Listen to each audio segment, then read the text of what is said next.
한겨울에 매서운 칼바람이 몰아치던 밤. 경기도 광주의 명망 높은 가문인 이씨 집안의 대문이 거칠게 열렸습니다. 눈보라가 집안 깊숙이 들이닥치는 가운데 평생 엄격하기로 소문난 이 대감이 낡은 겉옷 하나에 몸을 의지한 채 떨고 있는 14살 소녀의 손목을 잡고 마당으로 들어섰습니다. 소녀의 옷차림은 남루하기 짝이 없었으며 얼어붙은 발끝은 이미 감각을 잃은 듯 붉게 죽어 있었습니다. 하지만 소녀의 품 안에는 천 조각으로 겹겹이 쌓인 무언가가 소중하게 들려 있었고 그것은 마치 자신의 목숨보다 귀한 것인 양 단단히 움켜쥐고 있었습니다. 마루 위에서 이 광경을 지켜보던 안방마님 김 씨는 서슬퍼런 눈빛으로 부채를 집어 던지며 소리를 높였습니다. 명문가의 안주인으로서 평생을 살아온 그녀에게 근본도 알 수 없는 어린 계집을 가문의 일원으로 받아들이라는 남편의 선언은 하늘이 무너지는 것보다 더한 수치였습니다. 김 씨는 소녀의 초라한 행색을 훑어보며 가래 끓는 목소리로 욕설을 내뱉었고 집안의 종들은 숨을 죽인 채 마당 한가운데 서 있는 소녀를 동정 섞인 눈으로 바라보았습니다. 소녀는 차가운 눈바닥 위에서 무릎을 꿇은 채 고개를 숙였으나 그 가짚은 어깨는 공포가 아닌 알 수 없는 단단함으로 고정되어 있었습니다. 이 대감은 아내의 격렬한 반대에도 불구하고 단호한 어조로 이 아이가 오늘부터 이 집안의 며느리이자 가문의 운명을 짊어질 사람임을 선포했습니다. 그는 소녀의 눈 속에 깃든 비범한 빛과 그 손끝이 지닌 무한한 가능성을 이미 꿰뚫어 보고 있었던 것입니다. 비록 지금은 몰락하여 이름조차 내세울 수 없는 처지이나 소녀의 몸속에는 전설적인 도공의 피가 흐르고 있음을 그는 확신했습니다. 이 대감은 차가운 바람을 등지고 서서 소녀에게 나직하지만 무게감 있는 목소리로 견뎌내야 한다고 말하며 집안의 법도를 따를 것을 명했습니다. 그날 밤 소녀는 따뜻한 사랑방 대신 가마터 구석에 자리한 습기차고 차가운 헛간으로 내몰렸습니다.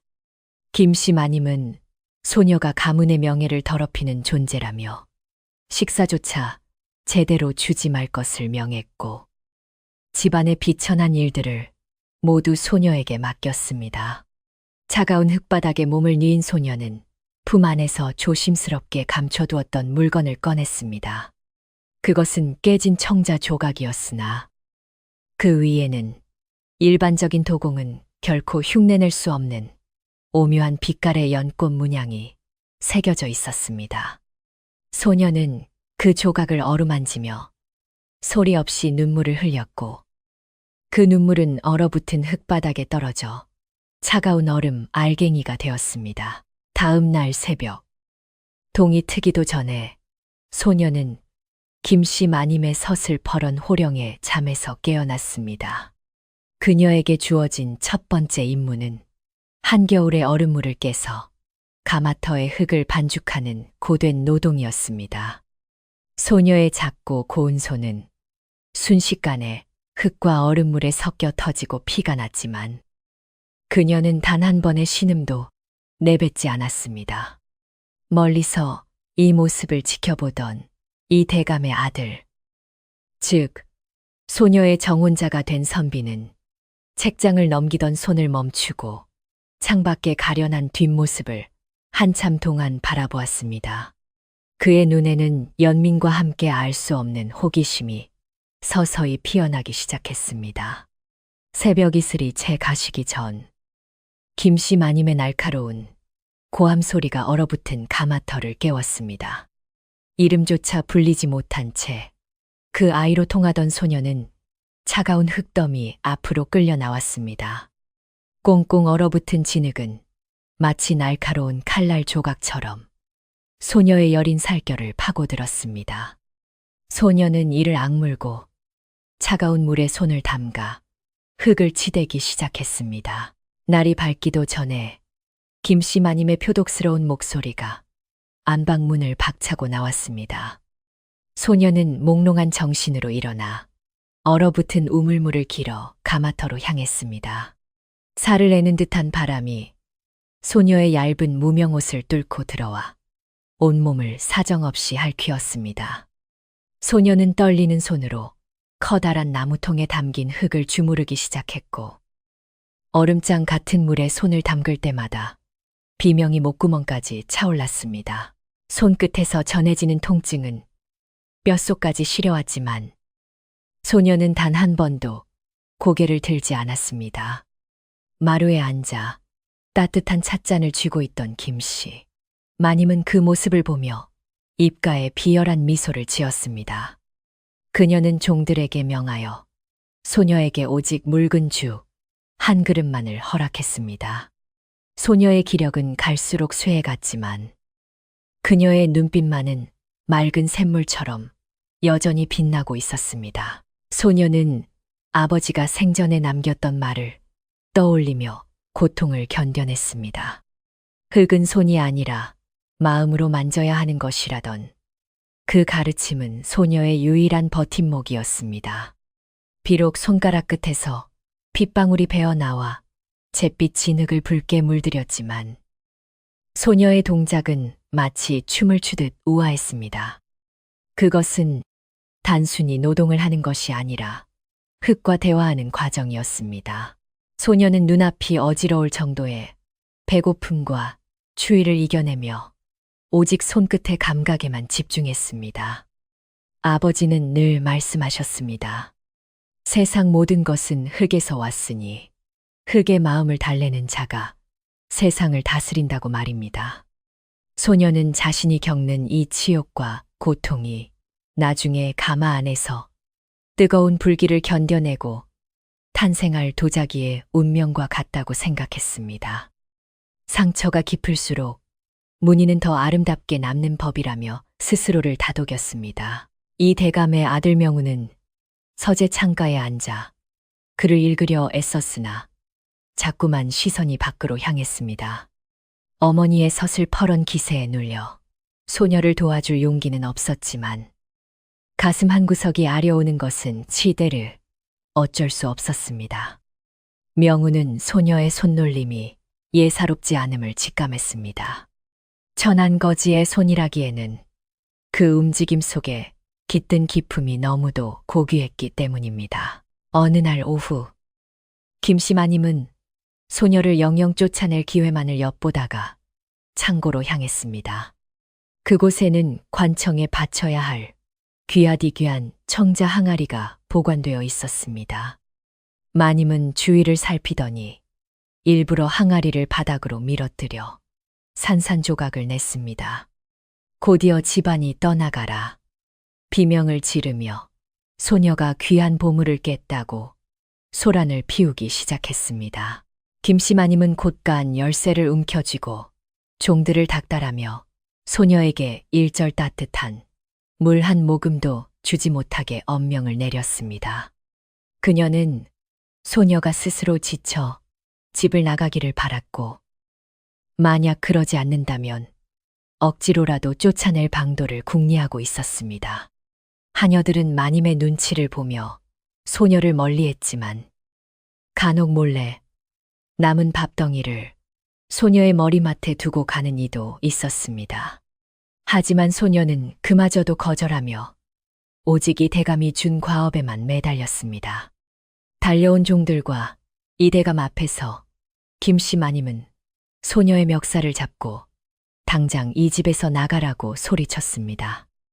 억울한 누명을 쓴 소녀는 겁에 질려 떨 법도 하건만 오히려 차분하게 깨진 조각들을 바라보았습니다.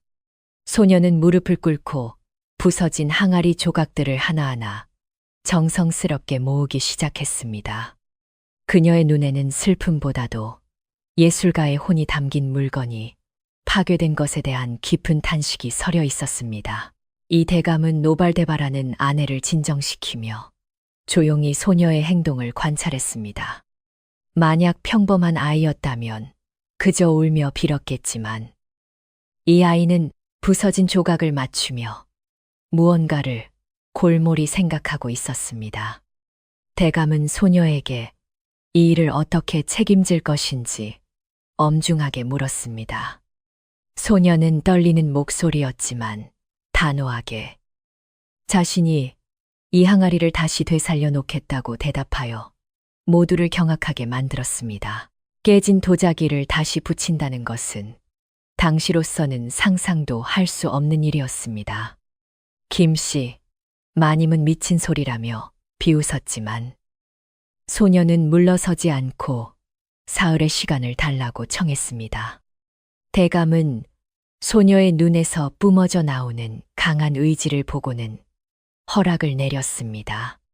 만약 실패한다면 관가에 넘겨져 엄벌을 면치 못할 것이라는 무시무시한 경고와 함께 말입니다.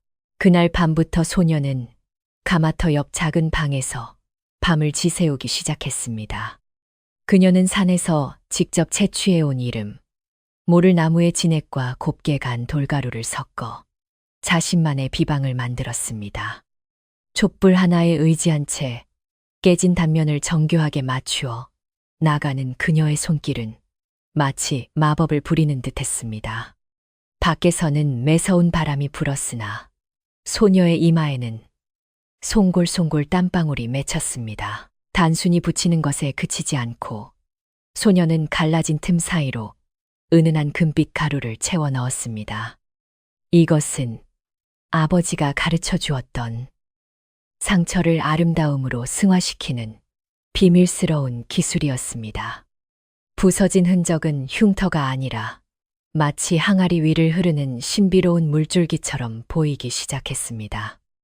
시간이 흐를수록 볼품없던 파편들은 세상에 단 하나뿐인 예술품으로 거듭나고 있었습니다. 명우는 밤중에 몰래 소녀의 방을 찾아왔다가 창호지에 비친 그녀의 그림자를 보고 멈춰 섰습니다. 쉼없이 움직이는 가느다란 손가락과 집중한 듯 숙여진 고개의 실루엣이 그의 심장을 두드렸습니다. 그는 차마 방 안으로 들어가지 못하고 문 밖에서 소녀의 안녕을 빌며 긴 밤을 지새웠습니다. 소녀가 겪고 있는 고난이 자신의 가문 때문이라는 죄책감이 그의 마음을 무겁게 짓눌렀습니다. 사흘째 되는 날 아침, 소녀는 마침내 완성된 항아리를 품에 안고 대청마루로 향했습니다. 김씨 마님은 이미 관가 포졸들을 불러들여 소녀를 끌고 갈 준비를 마친 상태였습니다. 모든 사람의 시선이 소녀가 들고 있는 천 조각에 집중되었습니다. 소녀가 천을 걷어내자 그곳에는 깨지기 전보다 훨씬 더 눈부시고 기품 있는 자태의 항아리가 그 모습을 드러냈습니다. 깨진 틈을 타고 흐르는 오묘한 빛깔의 선들은 마치 구름 사이를 뚫고 나오는 달빛처럼 찬란했습니다. 이 대감은 자리에서 일어나 항아리를 어루만지며 감탄을 금치 못했습니다. 이것은 단순한 수선이 아니라 흙과 불의 이치를 깨달은 자만이 할 수 있는 창조의 영역이었습니다. 김씨 마님은 얼굴이 하얗게 질린 채 아무 말도 하지 못하고 뒷걸음질 쳤습니다. 포졸들은 빈손으로 돌아갔고 이 대감은 소녀를 향해 처음으로 인자한 미소를 지어 보였습니다. 하지만 김씨 마님의 가슴 속에는 패배감과 함께 더 깊은 도끼가 서리기 시작했습니다. 소녀는 승리의 기쁨을 누리는 대신 다시 가마터로 돌아가 땅에 묻은 흙을 만졌습니다. 그녀에게 이 일은 단지 시작일 뿐이며 앞으로 다가올 시련은 더욱 거셀 것임을 직감했기 때문입니다. 차가운 겨울 공기 속에서 소녀의 붉게 터진 손등 위로 하얀 눈송이가 내려앉았습니다. 그녀는 소중하게 간직해온 청자 조각을 꺼내보며 나직이 읊조렸습니다. 언젠가 이 차가운 땅 위에 진정한 연꽃을 피워내겠노라는 맹세였습니다. 집안 곳곳에는 여전히 소녀를 향한 시기와 질투의 눈길이 가득했지만 가마터의 불꽃은 소녀의 가슴 속에서 조금씩 타오르기 시작했습니다. 찬바람이 잦아들고 햇살이 비추던 이른 아침. 김씨 마님은 평소와 달리 인자한 척하며 소녀에게 장터 심부름을 시켰습니다. 가마터에서 쓸 객감과 식재료를 사오라는 명목이었으나 마님의 눈동자 속에는 짙은 어둠이 깔려 있었습니다. 소녀는 의심 없이 낡은 보찜을 어깨에 메고 마을 장터로 향했고, 그 뒤를 김씨 마님이 매수한 한 사내가 은밀하게 뒤쫓기 시작했습니다. 소녀의 발걸음은 가벼웠으나 그 뒤를 따르는 그림자는 무겁게 땅을 짓눌렀습니다. 북적이는 장터 한복판에서 갑자기 험상엠은 사내들이 소녀의 앞길을 막아섰습니다. 그들은 대뜸 소녀의 보찜을 가리키며 잃어버린 노름 빛 문서를 내놓으라고 고함을 질렀습니다. 순식간에 구경꾼들이 몰려들었고 사람들은 소녀를 손가락질하며 이씨 가문의 어린 며느리가 벌써 노름에 손을 댔다며 수군거렸습니다. 소녀는 당황한 기색이 역력했으나 이내 숨을 깊게 들이마시며 마음을 가다듬고 사내들을 뚫어지게 응시했습니다. 사내 중 한 명이 소녀의 보찜을 거칠게 뒤져 그 안에서 비단 주머니 하나를 꺼내 들었습니다. 그 안에는 이씨 가문의 인장이 찍힌 패와 노름판에서 쓰이는 패들이 가득 들어 있었습니다. 사람들은 명백한 증거가 나왔다며 소녀를 몰아붙였고, 뒤늦게 나타난 김씨 마님은 가문의 명예를 더럽혔다며 당장 포도청으로 끌고 가라고 울부짖었습니다. 하지만 소녀의 눈은 주머니 입구를 묶고 있는 기묘한 매듭에 고정되어 있었습니다. 소녀는 차가운 바닥에 무릎을 꿇은 채 사내가 들고 있는 비단 주머니를 유심히 살폈습니다. 그 매듭은 이씨 가문에서 흔히 쓰는 방식이었으나 한쪽 끝이 묘하게 뒤틀려 있는 것을 소녀는 놓치지 않았습니다. 소녀는 떨리는 손을 뻗어 매듭에 꼬인 모양을 가리키며 이 주머니는 자신의 것이 아니라고 단호하게 말했습니다. 사람들은 비웃었으나 소녀의 눈빛은 흔들림 없이 맑고 예리하게 빛나고 있었습니다. 소녀는 자신이 평생 흙을 만지는 도공의 집안에서 자랐음을 밝히며 손가락 마디마디에 밴 습관을 설명하기 시작했습니다. 도공들은 물레를 돌릴 때 손가락 끝을 안쪽으로 굽히기에 매듭을 지을 때도 실이 안쪽으로 말려 들어가는 법이라고 말입니다. 하지만 증거로 나온 주머니의 매듭은 바깥쪽으로 거칠게 꼬여 있었으며 이는 도자기를 굽는 부드러운 손길이 아닌 칼이나 도박패를 쥐는 사람의 습관이라고 조목조목 반박했습니다. 더욱이 소녀는 주머니에 묻은 미세한 가루를 손가락으로 찍어 혀에 가져다 댔습니다.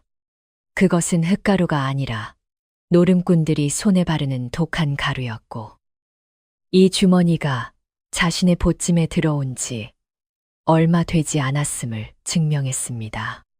구경꾼들은 소녀의 해박한 지식과 논리적인 말솜씨에 하나둘 고개를 끄덕이기 시작했습니다.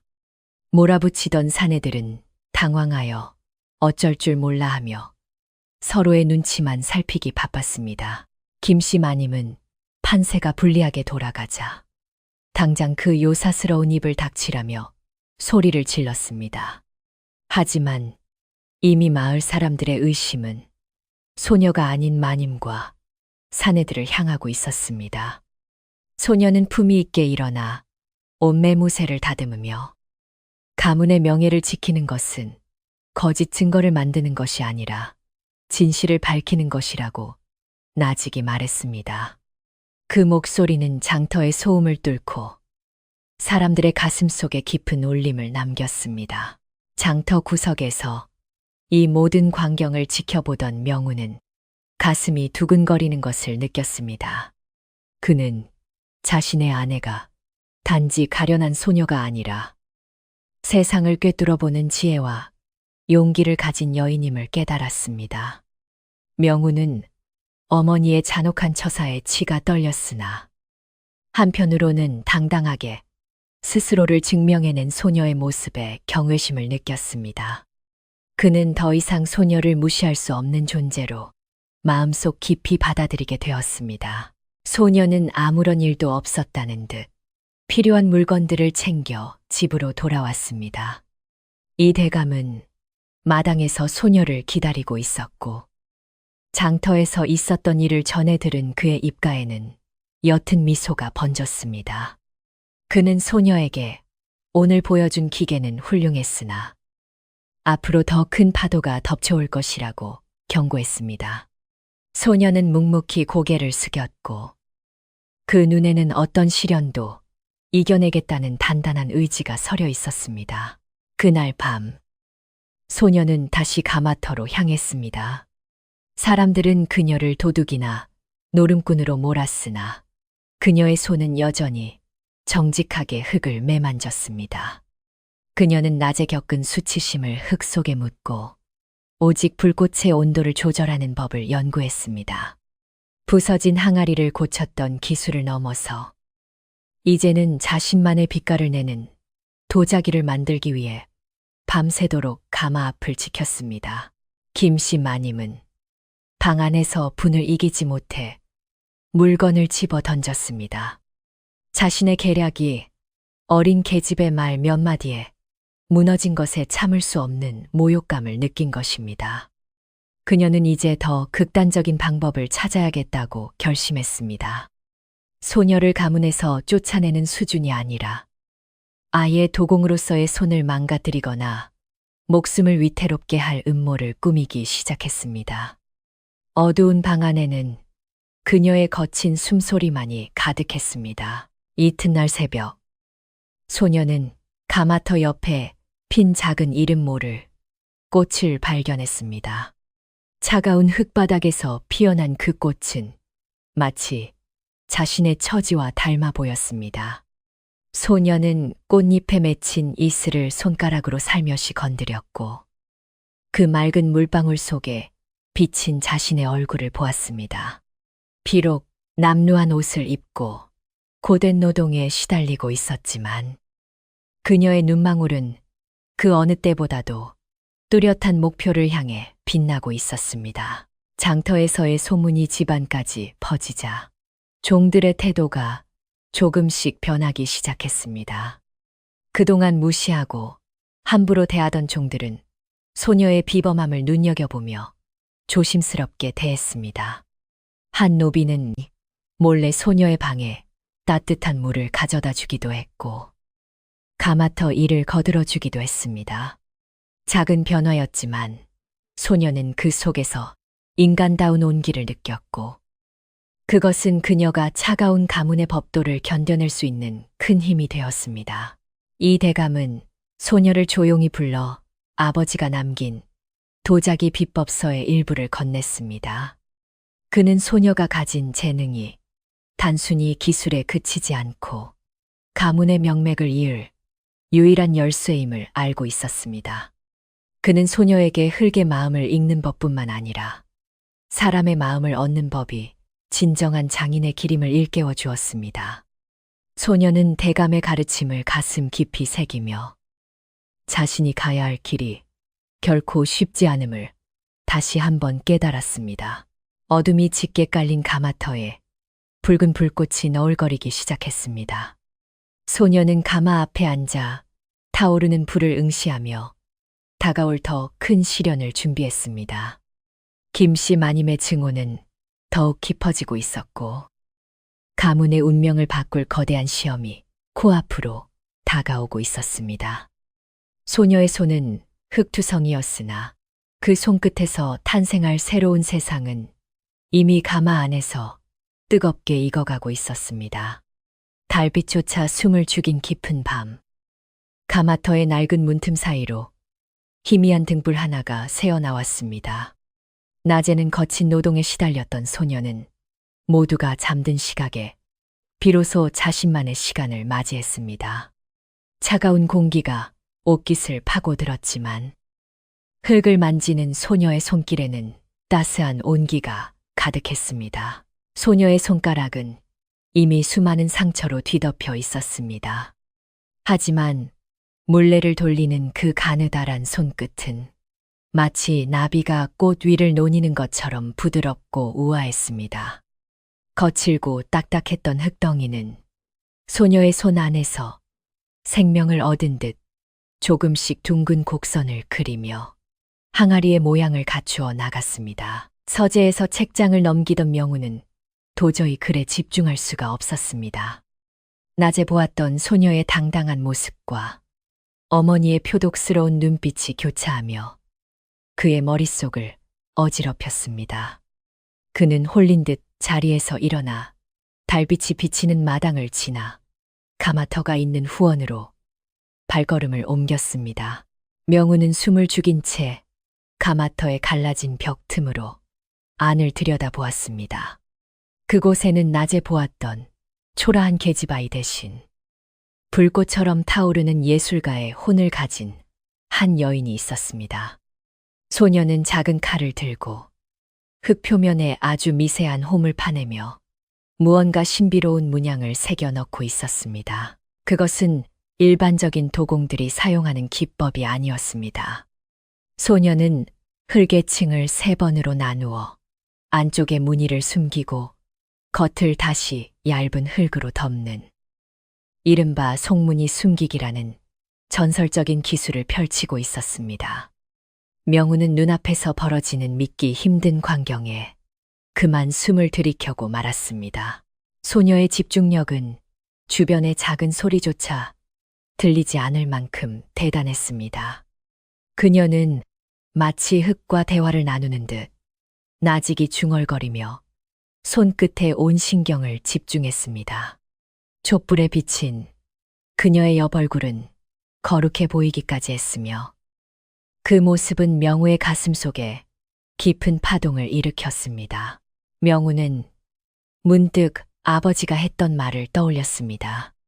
보석은 진흙 속에 있어도 그 빛을 잃지 않으며 사람을 알아보기 위해서는 겉모습이 아닌 그 알맹이를 보아야 한다는 가르침이었습니다. 그는 이제야 아버지가 왜 이 어린 소녀를 집안으로 들였는지 그 깊은 뜻을 어렴풋이 이해할 수 있었습니다. 소녀는 밤새도록 가마 곁을 지키며 흙이 마르는 속도를 조절했습니다. 그녀의 눈은 피로로 붉게 충혈되었지만 손길만큼은 단 한 치의 오차도 허용하지 않았습니다. 명우는 그런 소녀를 돕고 싶다는 강렬한 충동을 느꼈지만 자신이 나서는 것이 오히려 그녀를 위험하게 만들까봐 차마 발을 들이지 못했습니다. 이 대감 또한 멀리서 아들과 소녀의 모습을 지켜보며 소리 없이 미소 지었습니다. 그는 소녀의 재능이 가문의 낡은 관습을 깨고 새로운 세상을 열어줄 것이라 굳게 믿었습니다.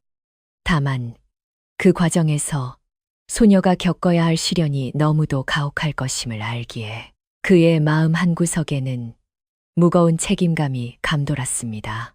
새벽 닭이 울기 시작하자 소녀는 서둘러 자리를 정리하고 헛간으로 돌아갔습니다. 명우는 그녀가 지나간 자리에 남은 흙냄새를 맡으며 한참 동안 그곳에 서 있었습니다. 그는 이제 더 이상 어머니의 뒤에 숨어만 있는 나약한 도령이 아니기로 결심했습니다. 소녀를 지키는 것이 곧 자신의 가문을 지키는 길임을 깨달은 것입니다. 김씨 마님은 여전히 소녀를 몰아낼 궁리에 빠져 잠을 이루지 못했습니다. 그녀는 장터에서의 실패를 만회하기 위해 더 잔인하고 확실한 덫을 놓기로 마음먹었습니다. 어둠 속에서 번뜩이는 그녀의 눈빛은 마치 먹잇감을 노리는 굶주린 짐승처럼 살벌했습니다. 가문의 평화 뒤에는 이미 거대한 폭풍우가 몰려오고 있었습니다. 소녀는 아침이 되자 다시 평범한 하녀의 모습으로 돌아가 마당을 쓸었습니다. 손가락 끝은 여전히 쓰리고 아팠지만 그녀의 입가에는 미세한 미소가 걸려 있었습니다. 밤새 자신이 만들어낸 그 신비로운 무늬가 언젠가 세상을 향해 빛을 발할 날이 올 것임을 확신했기 때문입니다. 고통은 그녀를 더욱 단단하게 만들 뿐이었습니다. 마을 전체가 불의 신을 모시는 제사 준비로 들썩이기 시작했습니다. 사람들은 붉은 깃발을 높이 세우고 가마가 무사히 타오르기를 간절히 빌었습니다.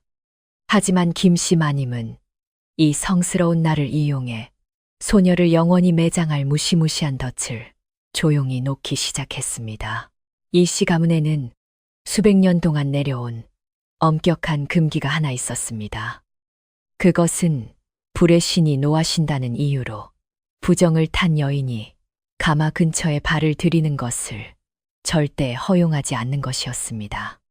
마님은 이 점을 이용해 소녀를 가마터 한복판으로 유인할 비열한 계획을 세웠습니다. 제사가 한창 진행되던 중 마님은 일부러 가장 중요한 재물을 가마 곁에 두고 왔다며 호들갑을 떨었습니다. 그녀는 주변의 눈을 피해 소녀를 불러 그것을 당장 가져오라고 명령했습니다. 소녀는 마님의 서슬퍼런 기세에 눌려 어쩔 수 없이 금단의 구역인 가마 안쪽으로 발걸음을 옮겼습니다. 소녀가 가마 근처에 다다르자마자 기다리고 있던 마님의 수하들이 소리를 지르며 사람들을 불러 모았습니다. 순식간에 몰려든 마을 사람들은 소녀를 향해 입에 담지 못할 욕설을 내뱉었습니다. 부정한 계집이 가마를 더럽혔으니 이제 마을에 큰 재앙이 닥칠 것이라며 사람들은 돌을 집어들기 시작했습니다. 분노한 사람들에 둘러싸인 소녀는 겁에 질려 몸을 떨었으나 눈앞의 가마에서 나는 기이한 소리에 정신이 번쩍 들었습니다. 가마 안에서 타오르는 불꽃의 색깔이 평소와 달리 검붉은 빛을 띠며 불길한 진동을 내뿜고 있었습니다. 소녀는 이것이 공기가 제대로 통하지 않아 폭발하기 직전에 징후임을 직감했습니다. 마을 사람들은 소녀를 당장 끌어내어 마을 밖으로 쫓아내야 한다고 아우성을 쳤습니다. 하지만 소녀는 사람들의 손길을 뿌리치고 오히려 뜨거운 열기가 뿜어져 나오는 가마 입구로 달려갔습니다. 그녀는 가마벽에 귀를 대고 내부에서 들려오는 불의 숨소리를 세밀하게 살피기 시작했습니다. 가마 안은 이미 통제할 수 없을 정도로 압력이 높아져 있었고 이대로 두면 가마 전체가 산산조각이 날 위기였습니다. 소녀는 주변에 있던 부지깽이를 집어들고 가마 아래쪽에 숨구멍을 막고 있던 이물질들을 거칠게 파내기 시작했습니다. 사람들은 그녀가 미쳤다며 뒤로 물러났고 마님은 기회다 싶어 독서를 퍼부었습니다. 하지만 소녀가 숨구멍을 틔우자마자 가마 안에서 막혔던 검은 연기가 뿜어져 나오며 불꽃이 다시 맑은 금빛을 되찾았습니다. 거칠게 진동하던 가마는 언제 그랬냐는 듯 조용해졌고 은은하고 평온한 열기가 가마터를 감싸기 시작했습니다. 소녀의 얼굴은 순식간에 그을음으로 뒤덮였으나 눈빛만은 불꽃보다 더 강렬했습니다. 가장 노련한 도공들이 달려와 가마의 상태를 확인하고는 모두 자리에 주저앉아 가슴을 쓸어내렸습니다. 만약 소녀가 아니었다면 가마는 폭발했을 것이고 제사를 지내던 사람들은 모두 목숨을 잃었을 것입니다. 사람들의 비난은 순식간에 경외심으로 변했고 방금까지 돌을 들었던 손은 부끄러움에 떨렸습니다. 이 대감은 마당으로 나와 이 모든 광경을 지켜본 뒤 마을 사람들 앞에서 선언했습니다. 이 아이는 가마를 더럽힌 것이 아니라 불의 마음을 읽어 우리 모두의 목숨을 구한 수호자라고 말입니다. 대감의 장엄한 목소리에 사람들은 고개를 숙였고 김씨 마님은 계획이 실패하자 분에 못 이겨 안방으로 숨어버렸습니다. 명우는 가마 앞에서 거친 숨을 몰아쉬는 소녀에게 다가가 자신의 겉옷을 벗어 어깨에 덮어주었습니다. 그는 이제 소녀가 단순히 가련한 아이가 아니라 불과 흙을 지배하는 위대한 재능의 소유자임을 확신했습니다. 명우의 따뜻한 눈길에 소녀는 처음으로 옅은 미소를 지으며 참았던 눈물을 흘렸습니다. 그날 이후 마을 사람들은 더 이상 소녀를 무시하지 못했고 그녀를 불을 다스리는 아이라고 부르기 시작했습니다. 비록 마님의 시샘과 견제는 더욱 교묘해지겠지만 소녀는 이번 일을 통해 진정한 힘이 어디서 나오는지 깨달았습니다. 그녀는 이제 더 이상 숨지 않고 자신의 재능을 세상에 드러낼 준비를 마쳤습니다.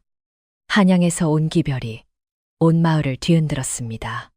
하얀 말을 탄 나라 사람이 먼지를 일으키며 마을 어귀에 들어서자 사람들은 숨을 죽였습니다. 그가 들고 있는 비단 두루마리에는 임금님의 엄한 뜻이 담겨 있었고 그것은 곧 이씨 집안의 운명을 결정지을 커다란 폭풍이었습니다. 임금님께서는 깊은 병환에 드셨고 오직 연꽃 향기를 머금은 맑은 찬물만이 그 기운을 되찾아줄 수 있다고 했습니다. 하지만 그 찬물을 담을 그릇은 아침 이슬처럼 맑고 깨끗해야 했으며 그 비법은 이미 오래전 세상에서 사라진 것이었습니다. 나라 사람은 이 비법을 되살릴 도공을 찾으라는 엄한 분부를 내렸습니다. 이 일을 해내는 자에게는 평생 먹고 살 걱정이 없는 큰 상이 내릴 것이나 만약 기한 안에 해내지 못하거나 임금님의 마음을 채우지 못한다면 집안 전체가 무서운 벌을 면치 못할 것이라는 말이 덧붙여졌습니다. 이씨 집안 사람들은 큰 기회라는 생각보다 먼저 다가올 죽음의 그림자에 온몸을 떨었습니다. 이씨 집안은 겉으로는 번드르르해 보였지만 실상은 빚더미에 앉아 무너져가고 있었습니다. 가마는 식어갔고 창고는 비어갔으며 이번 나라시를 망친다면 그나마 남은 집터마저 남의 손에 넘어갈 위기였습니다. 이 대감은 깊은 한숨을 내쉬며 조용히 서재에 앉아 집안의 앞날을 걱정하고 또 걱정했습니다. 김씨마님은 나라 사람 앞에서 고개를 숙이면서도 속으로는 계산기를 두드리고 있었습니다. 그녀는 이 기회를 빌려 큰 돈을 벌고 싶었지만 정작 그릇을 만들 실력 있는 도공이 집안에 없다는 사실에 발을 동동 굴렀습니다. 그러면서도 소녀가 이 일에 나서는 것은 가문의 수치라며 절대 허락할 수 없다고 못을 박았습니다. 이 대감은 조용히 소녀를 불러 세웠습니다. 그는 소녀의 맑은 눈망울을 들여다보며 임금님의 찻잔을 만들 수 있겠느냐고 물었습니다. 소녀는 잠시 침묵을 지키다 이내 고개를 끄덕였습니다. 그것은 단순히 무서운 벌을 피하기 위함이 아니라 흙으로 세상을 치유하고 싶다는 도공으로서의 간절한 소망이 담긴 대답이었습니다. 마님은 소녀의 대답에 불같이 화를 내며 어디서 근본도 없는 계집이 감히 나라실에 끼어드느냐며 꾸짖었습니다. 그녀는 소녀가 실패하면 우리 집안은 영영 끝장이라며 독설을 퍼부었습니다. 하지만 이 대감은 흔들림 없는 목소리로 소녀에게 기회를 주어야 한다고 말하며 마님의 입을 막아버렸습니다. 명우는 아버지와 어머니의 다툼을 지켜보며 소녀의 손을 가만히 잡았습니다. 그는 소녀의 손마디에 박힌 굳은 살을 어루만지며 이 짐이 너무 무겁지 않으냐고 물었습니다. 소녀는 명우의 손길에서 따뜻한 위로를 느끼며 오직 마음을 다해 흙을 빚는다면 불의 신이 도와줄 것이라고 나직하게 속삭였습니다. 나라 사람은 사흘의 시간을 주며 그 안에 임금님의 마음을 달래줄 연꽃 찻잔을 내놓으라고 명했습니다. 마을 사람들은 저마다 수군거리며 저 어린 소녀가 과연 사라진 비법을 되찾을 수 있을지 의심의 눈초리를 보냈습니다. 소녀는 그 모든 시선을 뒤로 한 채 오직 흙과 물, 그리고 불이 있는 가마터로 향했습니다. 가마터로 향하는 소녀의 발걸음은 무거웠지만 그 눈빛은 그 어느 때보다도 뚜렷한 빛을 발했습니다. 그녀는 자신이 만드는 찻잔 하나의 집안의 운명뿐만 아니라 임금님의 생사가 달려 있음을 잘 알고 있었습니다. 소녀는 차가운 흙을 만지며 마음속으로 기도를 올렸고 그 정성은 가득 찬 달빛을 받아 눈부시게 빛났습니다. 마님은 가마터 근처를 맴돌며 소녀가 혹시라도 성공할까봐 전전긍긍했습니다. 그녀는 소녀가 성공한다면 자신의 입지가 좁아질 것을 두려워했고 한편으로는 실패했을 때 닥칠 재앙을 걱정하며 밤새도록 잠을 이루지 못했습니다. 질투와 공포가 뒤섞인 마님의 마음은 검은 그림자가 되어 가마터 주위를 맴돌기 시작했습니다. 소녀는 가마 앞에 앉아 타오르는 불꽃을 바라보며 연꽃의 자태를 떠올렸습니다. 더러운 흙탕물 속에서도 고고하게 피어나는 연꽃처럼 자신도 이 험난한 시련 속에서 아름다운 꽃을 피워내겠노라 맹세했습니다. 어둠이 짙게 깔린 밤이었지만 가마터에서 뿜어져 나오는 붉은 기운은 소녀의 앞길을 밝혀주는 희망의 불빛처럼 보였습니다. 가마터의 뜨거운 불꽃은 7날과 7밤 동안 한 번도 쉬지 않고 타올랐습니다. 소녀는 그 무시무시한 열기 앞에서 먹는 것도 잊고 잠드는 것도 잊은 채 오직 불의 숨소리에만 귀를 기울였습니다. 그녀의 두 눈은 핏발이 서서 붉게 변했고 갈라진 입술에서는 쉴 새 없이 피가 배어 나왔지만 손길만은 멈추지 않았습니다. 김씨 마님은 가마터 주위를 맴돌며 소녀의 넋을 빼놓으려 끊임없이 소란을 피웠습니다. 일부러 무거운 물건을 떨어뜨려 큰 소리를 내거나 종들을 시켜 가마터 근처에서 시끄럽게 떠들게 하여 소녀가 불꽃의 미세한 변화를 놓치게 하려 애썼습니다. 하지만 소녀는 그 모든 소음을 마음의 벽으로 막아낸 채 오직 흙의 울림에만 집중했습니다. 마침내 그릇의 빛깔이 결정되는 가장 중요한 마지막 밤이 찾아왔습니다. 김씨 마님은 아무도 몰래 젖은 나무 더미를 들고 나타나 가마 안으로 독한 연기가 스며들도록 불을 지폈습니다. 매캐하고 나쁜 연기가 순식간에 가마를 덮쳤고 그릇의 고운 빛깔을 망칠 수도 있는 위태로운 순간이 소녀를 덮쳐왔습니다. 소녀는 기침을 쏟아내며 눈물을 흘리면서도 가마 문을 온몸으로 막아 나쁜 기운이 들어가지 못하게 했습니다.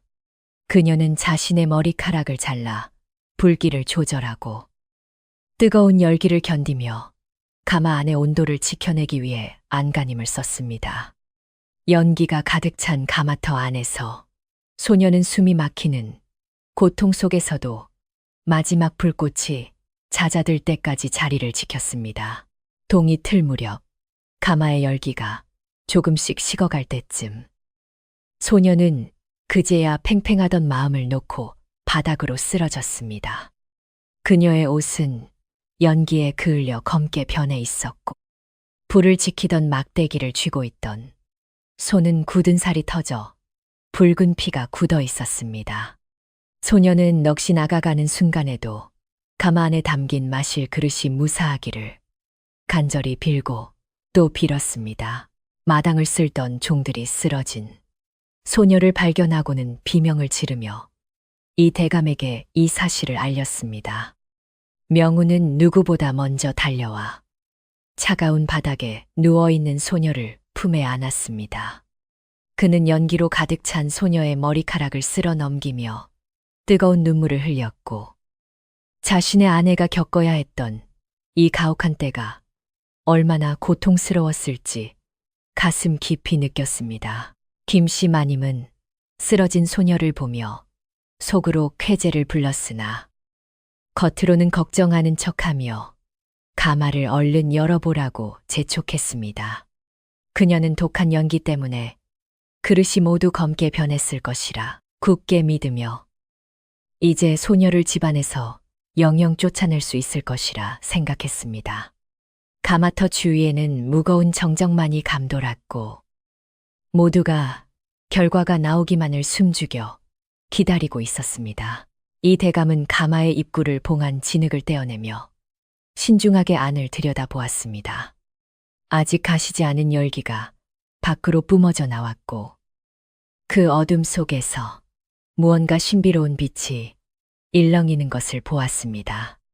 대감의 손길이 떨리기 시작했고 그는 평생 수많은 그릇을 보아왔지만 지금 이 순간만큼 마음을 졸인 적은 없었다며 나직하게 읊조렸습니다. 가마 안의 열기가 소녀의 살결을 파고들어 온몸이 불덩이처럼 달아올랐습니다. 그녀는 아득해지는 정신을 붙잡기 위해 자신의 허벅지를 꼬집으며 잠을 쫓아냈습니다. 아버지가 들려주던 흙의 노래를 마음속으로 부르며 그녀는 자신이 지금 만드는 것은 단순히 그릇이 아니라 사람의 생명을 살리는 귀한 보물이라고 생각했습니다. 밤의 어둠이 가마터 주위를 겹겹이 에워쌌지만 소녀의 눈에는 오직 가마 안의 붉은 불빛만이 가득했습니다. 그녀는 불꽃이 춤추는 모양새만 보고도 지금 가마 안의 공기가 얼마나 뜨거운지, 흙이 얼마나 단단하게 익어가는지를 읽어낼 수 있었습니다. 그것은 머리로 배우는 것이 아니라 온몸으로 익힌 도공의 피가 가르쳐주는 본능적인 감각이었습니다. 김씨 마님은 자신의 방에서 초조하게 손톱을 깨물며 가마터의 움직임을 살폈습니다. 그녀는 소녀가 이 시련을 견뎌낼 때마다 가슴 속의 미움이 불길처럼 커져가는 것을 느꼈습니다. 신분이 낮은 아이가 집안의 이름을 짊어진다는 것 자체가 그녀에게는 참을 수 없는 욕이었고 그 아이가 잘 된다면 자신이 지켜온 모든 것이 무너질 것이라 믿었습니다. 마님은 종들을 시켜 가마터 뒤편에 있는 물길을 막아 가마의 온도가 갑자기 올라가게 만들려 했습니다. 하지만 명우가 이를 미리 알아채고 종들의 앞길을 막아섰습니다.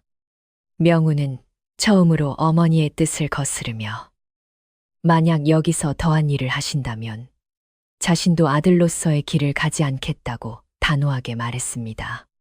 마님은 아들의 반항에 큰 충격을 받았습니다. 소녀는 밖에서 벌어지는 소란을 전혀 알지 못한 채 오직 가마의 숨소리에만 귀를 기울였습니다. 연기가 눈을 찌르고 숨을 쉬기조차 힘들었지만 그녀는 가마 입구에서 한 발짝도 움직이지 않았습니다.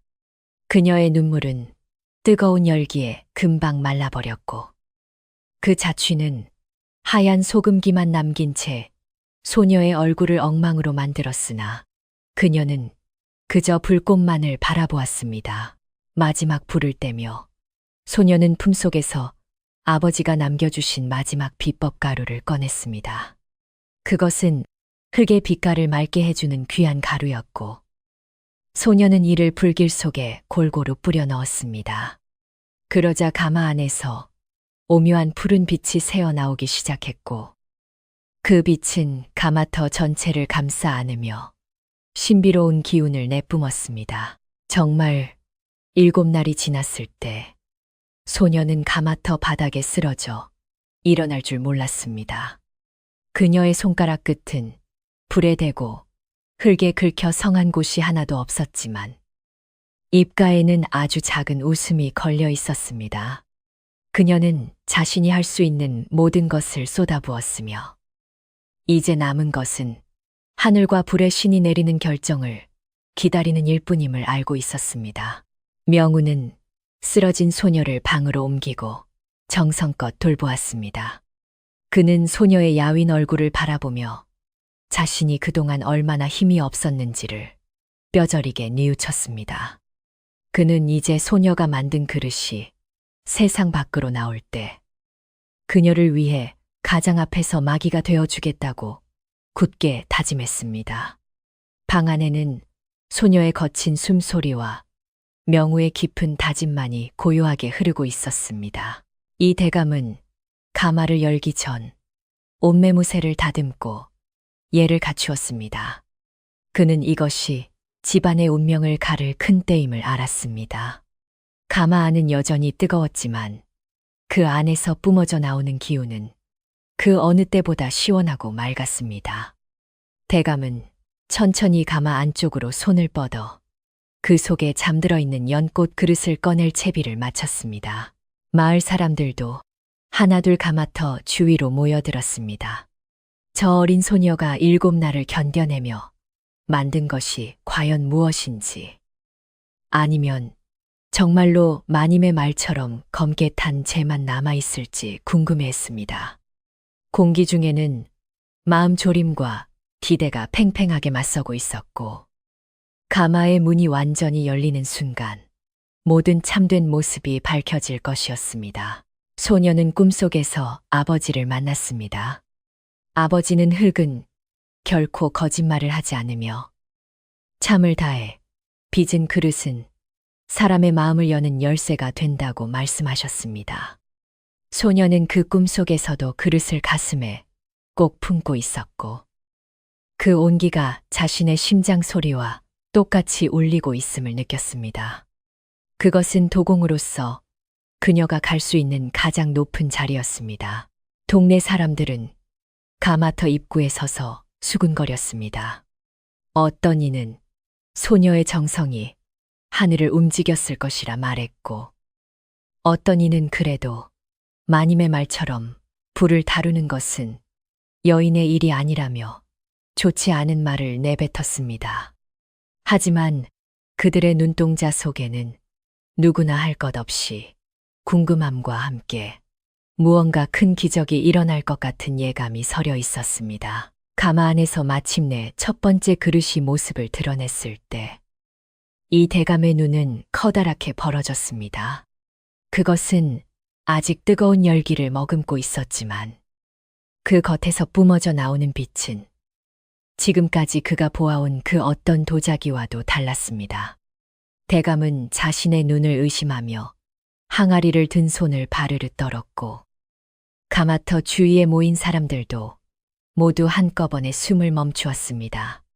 가마의 문이 활짝 열리자마자 차가운 새벽 공기가 안으로 사정없이 밀려들었습니다. 하지만 모두의 기대와 달리 가마 안에서 나온 그릇들은 온통 검은 그을음과 매캐한 연기로 뒤덮여 볼품없는 숫덩이와 같은 모습이었습니다. 소녀는 떨리는 손으로 그릇을 만지며 필사적으로 닦아내려 했으나 깊게 박힌 검은 때는 도저히 지워지지 않았고 그녀는 절망의 구렁텅이에 빠졌습니다. 김씨 마님은 그 광경을 보자마자 입가에 번지는 승리의 웃음을 감추지 못한 채 소리를 높였습니다. 그녀는 가문의 이름을 더럽히고 나라시를 망쳐놓았다며 소녀에게 온갖 독서를 퍼부었고 이제 너를 집안에서 영원히 쫓아내는 것은 물론이고 나라법에 엄한 벌을 받게 하겠다며 길길이 날뛰었습니다. 마님의 표독스러운 목소리는 가마터 전체를 싸늘하게 얼어붙게 만들었습니다. 마당에는 이미 나랏집에서 보낸 지키는 사람들이 들이닥쳐 소녀를 잡아갈 준비를 마친 상태였습니다. 이 대감과 명우는 어찌할 줄 몰라 발을 동동 굴렀으나 김씨 마님은 오히려 큰 소리로 소녀의 죄를 낱낱이 고하며 그녀를 어서 끌고 가라고 부추겼습니다. 평소 조용하던 집안은 순식간에 사람들의 고함과 억울한 울음소리가 뒤섞여 아수라장이 되었습니다. 소녀는 두 손이 꽁꽁 묶인 채로 자신이 온 마음을 다해 만든 검은 그릇을 가슴에 꼭 품고 길을 나섰습니다. 비록 몸은 묶이고 겉모습은 그을음에 더러워져 비참한 처지였으나 그녀의 눈빛은 결코 겁에 질리지 않았고 등은 대나무처럼 곧게 펴져 있었습니다.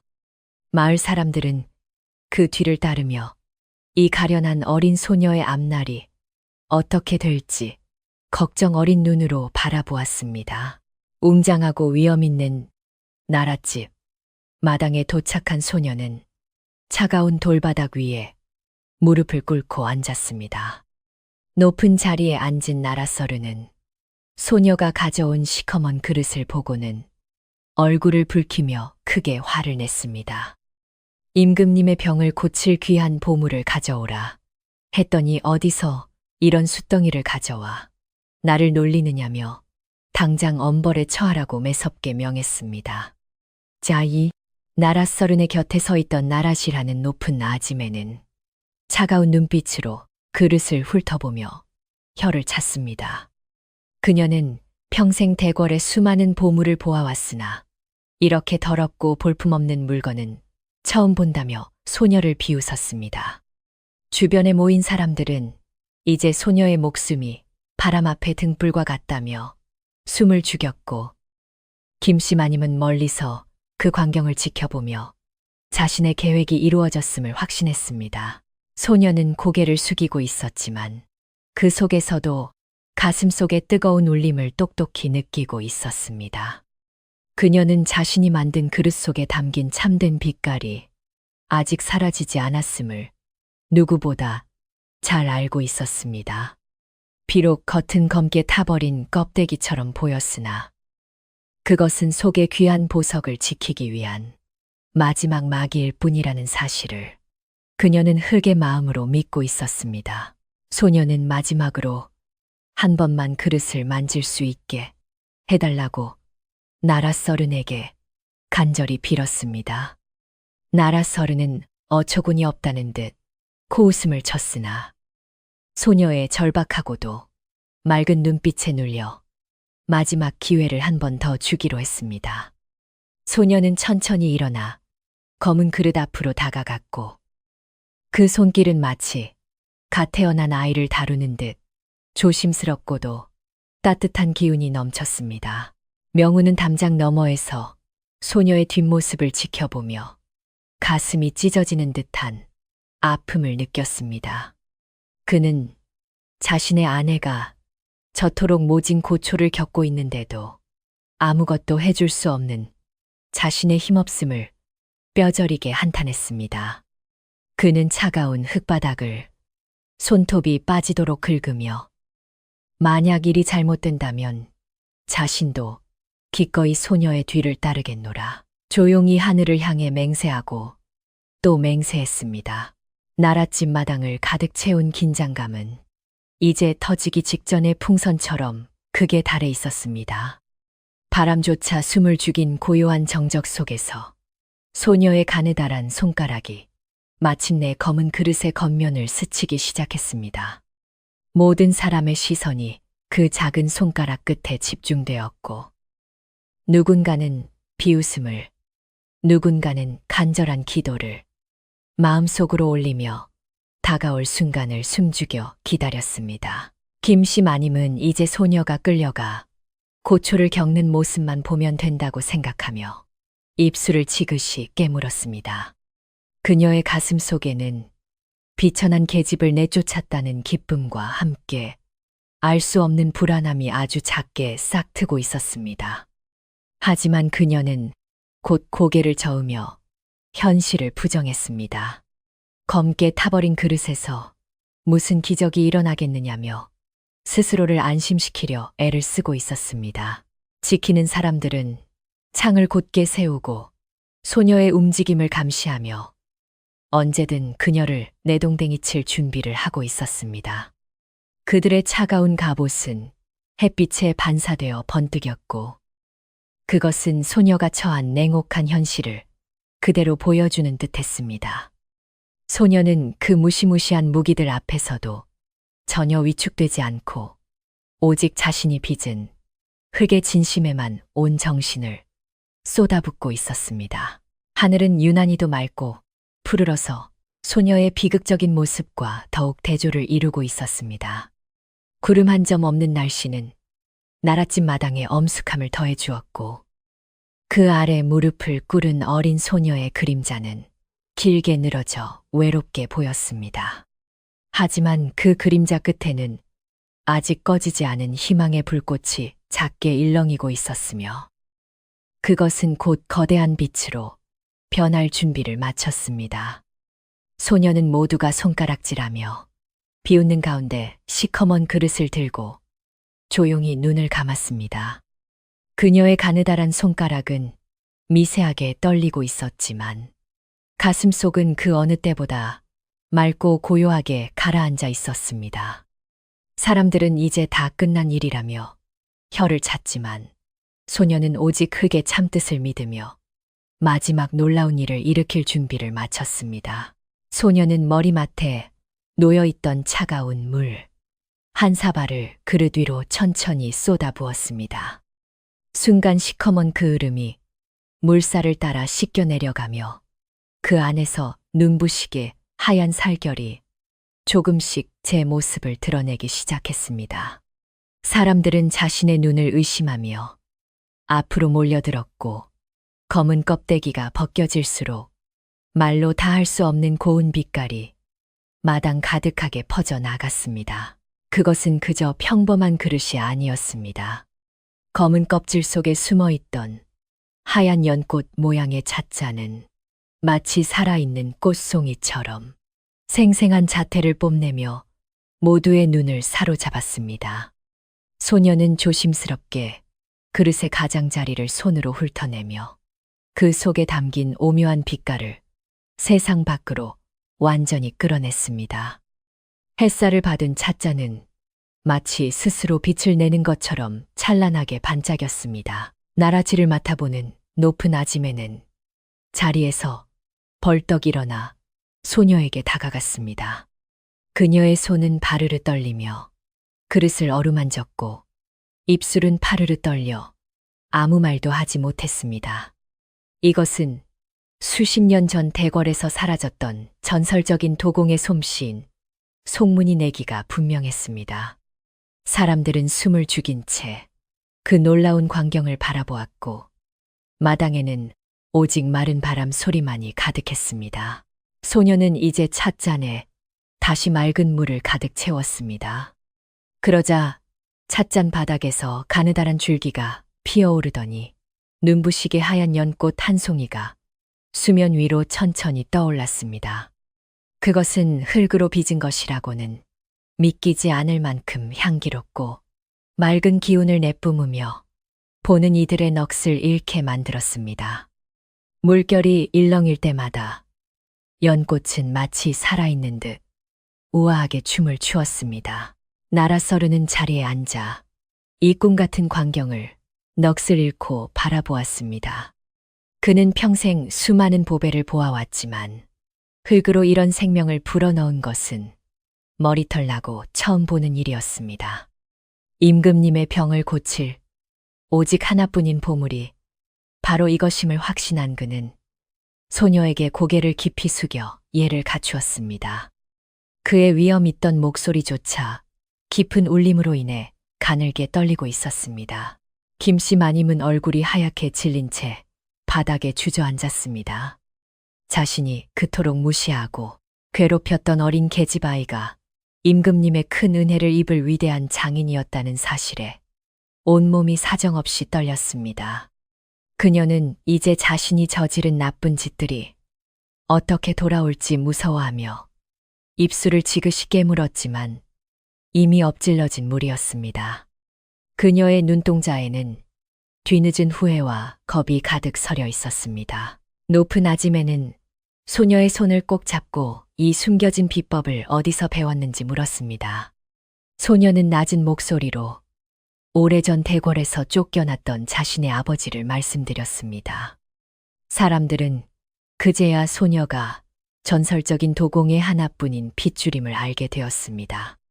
흙 속에 묻혀있던 참뜻이 마침내 눈부신 빛을 발하며 세상에 드러나 구경하던 모든 이들의 가슴을 뜨겁게 울렸습니다.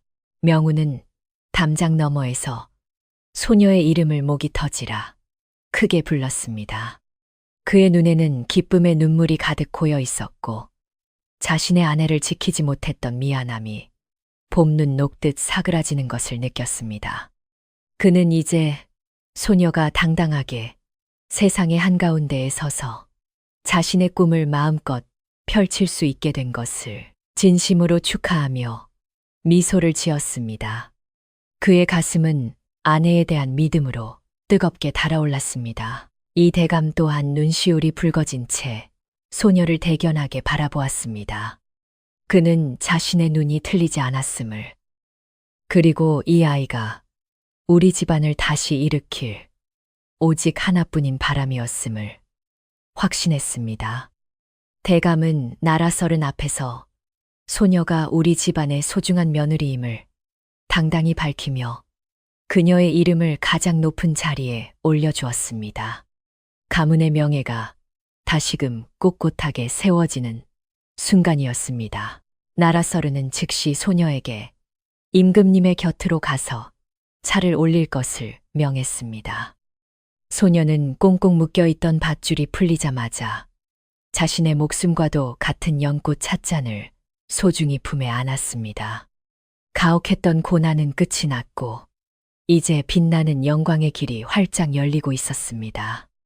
소녀의 발걸음은 그 어느 때보다 가벼웠고 가슴 속에는 새로운 삶의 불꽃이 타올랐습니다. 그녀는 이제 더 이상 외로운 아이가 아니었습니다. 마을 사람들은 이 소식을 듣고 모두가 제 일처럼 기뻐하며 소녀를 드높이 칭송했습니다. 어제까지만 해도 죄인처럼 끌려가던 소녀가 이제는 나라를 구한 큰 사람이 되어 돌아오게 된 것입니다. 시기와 질투는 눈 녹듯 사라지고 오직 소녀의 위대한 재능에 대한 감탄만이 온 마을을 가득 채웠습니다. 사람들은 소녀의 이름을 큰 소리로 부르며 그녀가 가는 앞길을 축복하고 또 축복했습니다. 소녀는 나랏집을 떠나 대궐로 향하는 화려한 가마에 몸을 실었습니다. 창밖으로 보이는 산과 들은 어제와 다를 바 없었으나 그녀가 세상을 보는 눈은 완전히 달라져 있었습니다. 그녀는 자신이 겪은 모든 아픔이 결국 이 아름다운 꽃을 피우기 위한 걸음이었음을 깊이 깨달았습니다. 흙은 결코 사람을 배신하지 않으며 정성을 다한 만큼 반드시 보답한다는 것을 그녀는 온몸으로 느꼈습니다. 대궐에 도착한 소녀는 임금님의 침소 앞에서 다시 한번 정중하게 무릎을 꿇었습니다. 그녀의 손에는 자신이 목숨을 걸고 지켜낸 연꽃 찻잔이 들려 있었습니다. 은은한 차 향기가 방 안에 가득 퍼지기 시작했고 임금님은 그 향기에 이끌려 천천히 눈을 뜨셨습니다. 소녀의 마음이 담긴 찻잔은 이제 나라의 운명을 바꾸는 놀라운 기적의 도구가 되어 방안을 환하게 비추고 있었습니다. 임금님은 찻잔 속에 핀 연꽃을 보고 감탄을 금치 못하셨습니다. 그는 한 모금의 차를 마시고는 금방 기운을 차리셨고 소녀에게 소원이 무엇인지 물으셨습니다. 소녀는 자신의 부귀 영화를 구하는 대신 억울하게 죽어간 아버지의 이름을 되찾아 달라고 청했습니다. 임금님은 소녀의 깊은 효심과 재능에 크게 감동하여 즉시 아버지의 죄를 벗겨주고 그녀를 나라 최고의 도공으로 삼으셨습니다. 이 기쁜 소식은 바람을 타고 소녀의 시댁 식구들에게 빠르게 전해졌습니다. 김씨 마님은 자신의 방에 틀어박혀 며칠을 나오지 못했고 이 대감은 조상님들께 정성껏 제사를 올리며 고마움을 전했습니다. 명우는 이제 아내를 맞이할 채비를 하며 집안 구석구석을 깨끗하게 닦았습니다. 차가웠던 집안에는 이제 따스한 봄바람이 불어오고 있었으며 모든 해묵은 미움은 흔적도 없이 사라졌습니다. 소녀는 대궐의 큰 잔치가 끝난 뒤 다시 그리운 고향 집으로 돌아왔습니다. 마을 어귀에서부터 수많은 사람이 나와 그녀를 반겼고 명우는 가장 먼저 달려와 그녀를 따뜻하게 품에 안았습니다.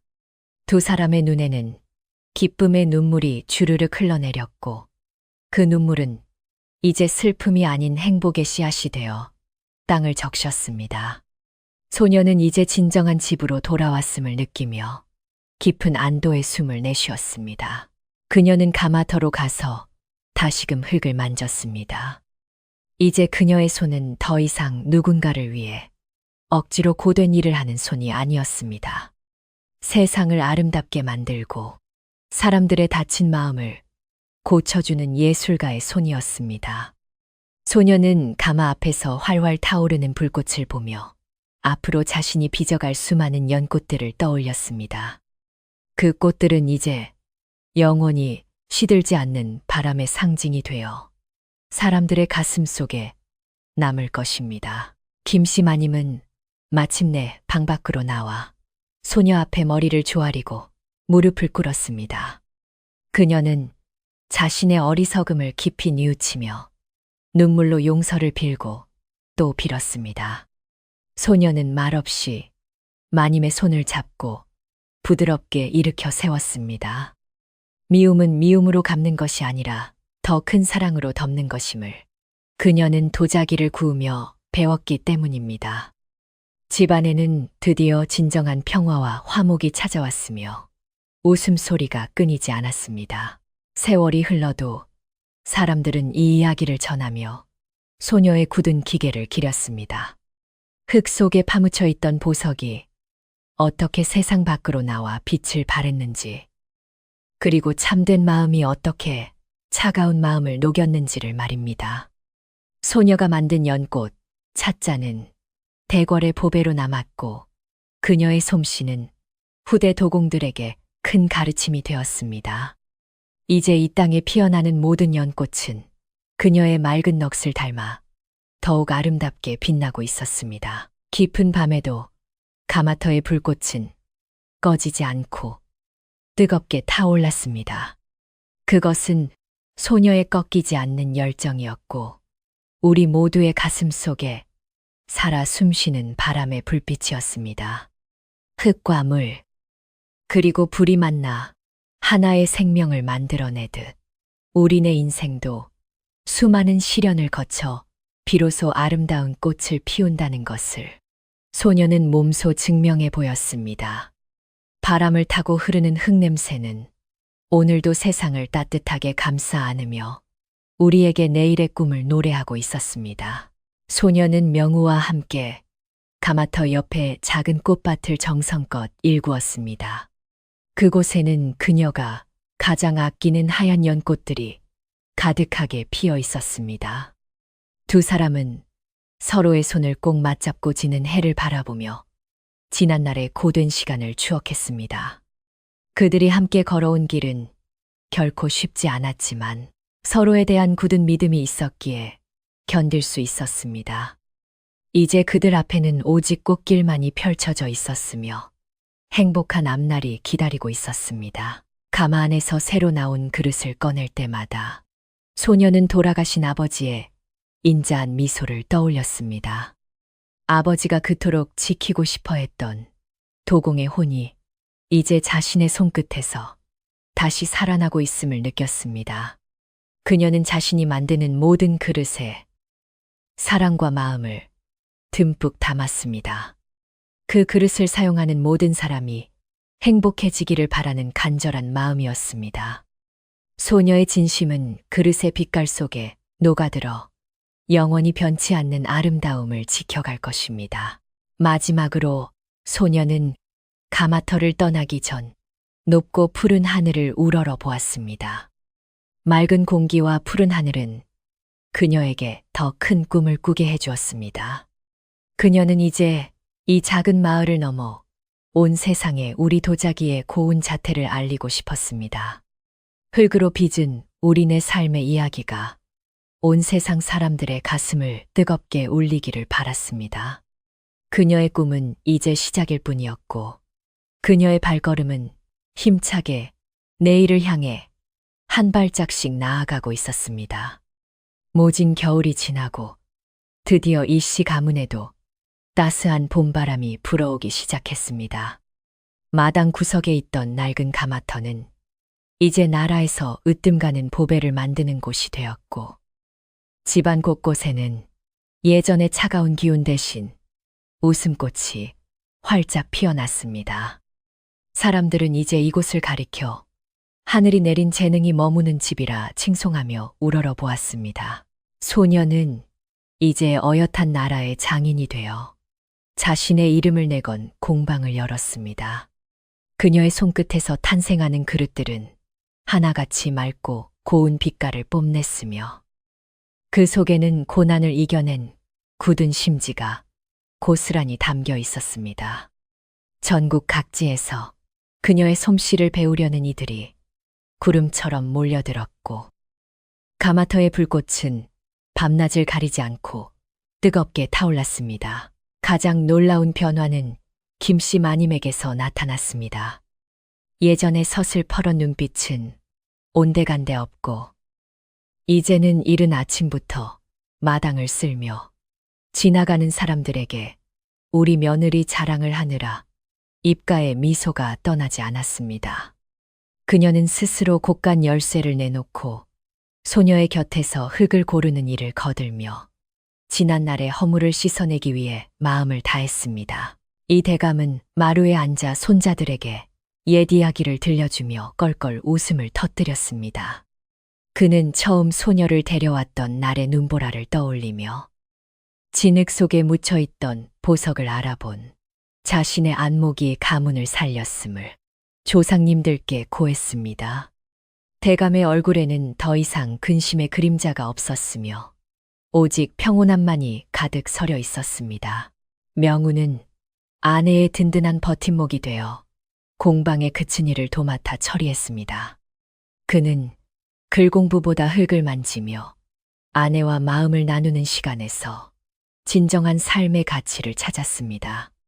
두 사람은 가마 앞에서 서로의 손을 꼭 맞잡고 타오르는 불꽃을 바라보며 앞으로 만들어갈 수 많은 꿈에 대해 도란도란 이야기를 나누었습니다. 소녀는 이제 더 이상 외롭고 가련한 어린아이가 아니었습니다.